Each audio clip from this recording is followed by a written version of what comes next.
So I just plugged in the Keurig. I filled up the water reservoir, and when it turns on, I get this prompt. So you have options to either connect or skip. I'm gonna choose connect, so you're gonna see with me how to do it because I haven't done it before. So on the back side of it, there's a QR code. You could probably just search out it on the App Store, but I'm gonna use the QR code. Let's see if this will work. There we go. So open. There we go. I'm gonna get the app.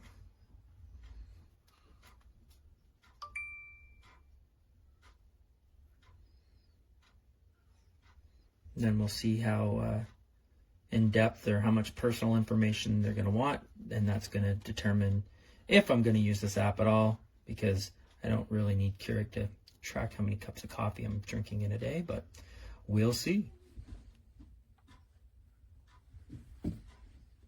This version of iOS asks your data will be used only to deliver personalized. I don't really like doing this, but all right. I'm not gonna let it track other things. Uses push notifications. All right. Allow and get connected. All right, this is personal stuff. We're gonna hide this. All right, so I just logged into my Keurig account, and we're gonna figure this out together. So it says link your coffee maker. Make sure your coffee maker is plugged in and follow the prompts. So I'm gonna click connect. Waiting for connection. Follow the prompts, and then I'm gonna hit link. Wants to join. All right, there we go. Now I guess they're kind of pairing to the app, to the coffee maker. We'd like to find, all right, so I'm gonna allow it. Our coffee maker is now linked. Connect your coffee maker to your Wi-Fi. We'll stop it here. I'm just gonna connect it to my Wi-Fi and I'll come right back. All right, so you missed the part where it just took a little bit to connect into my Wi-Fi. And the other thing I didn't show you was it wanted to track my location, which I said yes, but I don't really like that because it's sending you curated, I don't know, coupons or whatever. But anyways, this is where we're at now. So now it says Cafe Creations, so I'm gonna hit next. Coffee maker, and ready to brew. Insert a pod, place a mug under the coffee maker, and then tap this button. Got it? So here's where we're at. And it says Wi-Fi is connected. Next, we'll run a cleansing brew. So I'm probably gonna need a cup. I'm gonna grab a cup here. And I'm assuming I just do this. Do not insert pod, ensure water is filled, and place a mug on the drip tray and press K when ready. So this is gonna be a cleansing brew.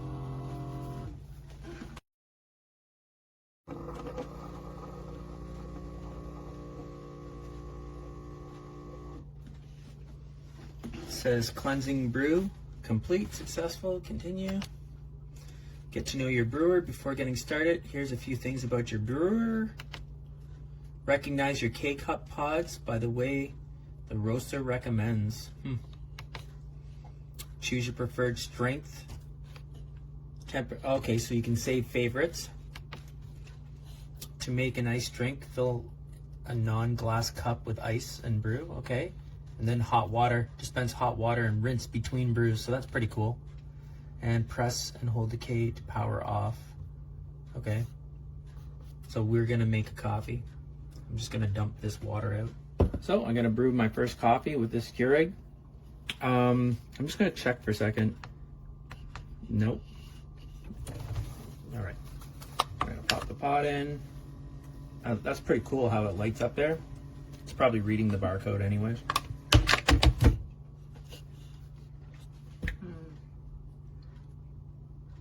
Not sure what it's doing right now. Oh, it actually recognized it. Tim Hortons decaf signature brew. What size are we looking for here? 12? All right, let's do 12. Oh, then it shows you on the prompts.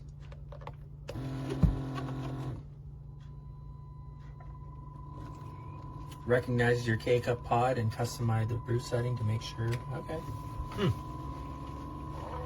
How do you think this is going to taste like real Tim Hortons? We'll have to wait and see. If this does work, I can say to my wife, hey, go make me a Tim Hortons.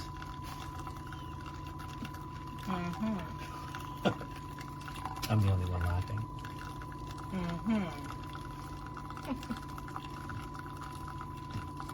Funny guy. Funny guy.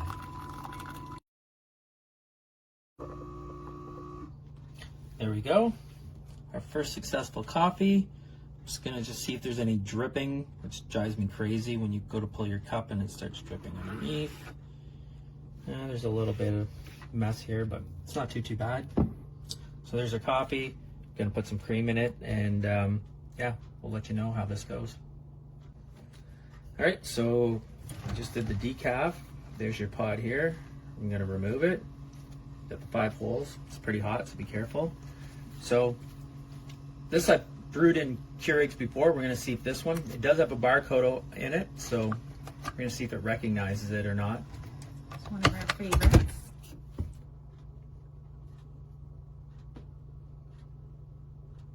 I feel like we're playing like roulette here. The one thing I do notice though is it doesn't have the sizes we want. Just this classic brew. So it doesn't recognize the fact that it's a Zavita, but it looks like it's still gonna work, so that's good. So I am gonna go 12 ounces. Like I said, I use a Yeti mug, so I like to go up to 16, which is too bad. It doesn't give you that option. So we're gonna go 12, and yeah. Looks like my Zavita K-Cup works. And you'll be able to read more about it in my review. And before I let you go, this is what we're at now. So we've had 2 coffees, plus we did the initial rinsing of the machine. And this is where we're at for the water. Thing I did not mention was I really like that there's an actual handle here to be able to hold this. Like, That's so nice. Like, I can't believe it took this long, or maybe there's other iterations of this machine that has a handle for the jug, but I don't know how many times where you're trying to grab it and you can't pull it out, so that is fantastic. This is my Keurig K-Café style brewer. I have been enjoying it for a month now, and it's the thing I look forward to every morning when I wake up. It has a water pitcher that I fill with filtered water, and it draws from that high capacity. It has a milk frother, and on the frother you have 3 different controls. There's the blue is for ice drinks, and then there are 3 levels of heat and froth. As you can see, okay, I'm going to go blue here because I'm going to brew over ice. As you can see, I have a regular coffee that I've brewed. I have a cappuccino beverage that I've brewed, and this one I'm going to use on ice, so I'll take off these so I can get my tall glass under, which I've already prepared with ice. Okay, I have a used pod as it shows here, so I will just remove that. Discard it.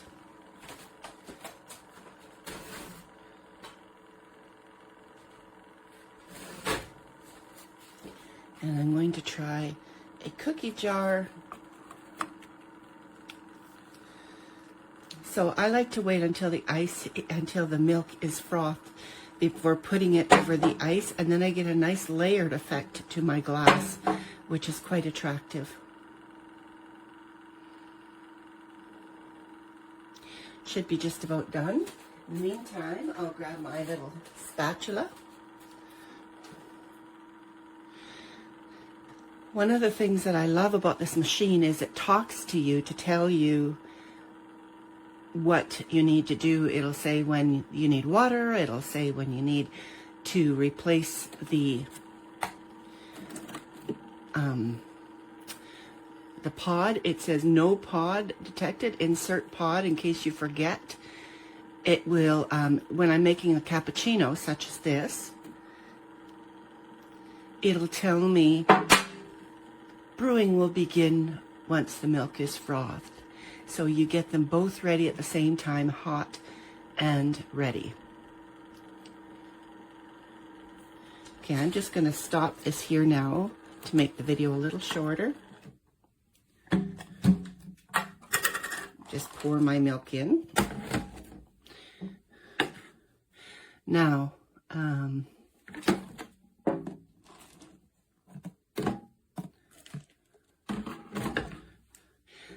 going to choose brew over ice, this feature. Oh, insert pod, it's telling me. That's right, I forgot I had taken it out. Brew over ice. It says brew directly into an ice-filled cup, and then I touch the K and it begins.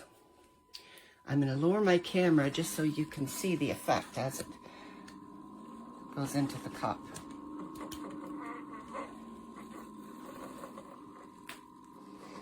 You can see a layer of brown is starting to form. It makes quite a nice drink. It's like a coffee shop experience without the big bucks. And you know exactly what's going into it. In my case, I have lactose-free dairy milk and the pods of my choice. As you can see, quite a pretty effect is created when you brew over ice like this.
Alexa, brew coffee.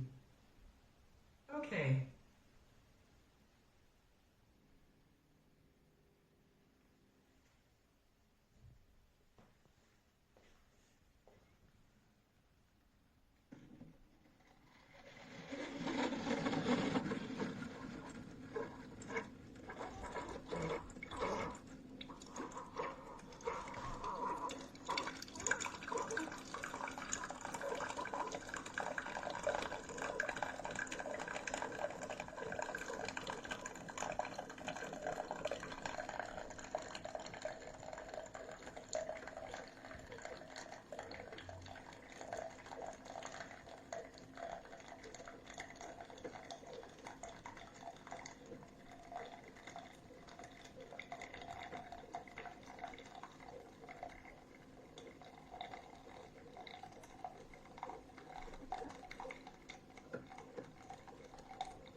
There's no stopping him. So that secondary lead at second base is very important.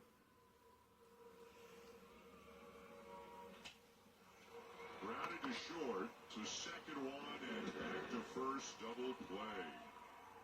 The third double play turned by the Yankees.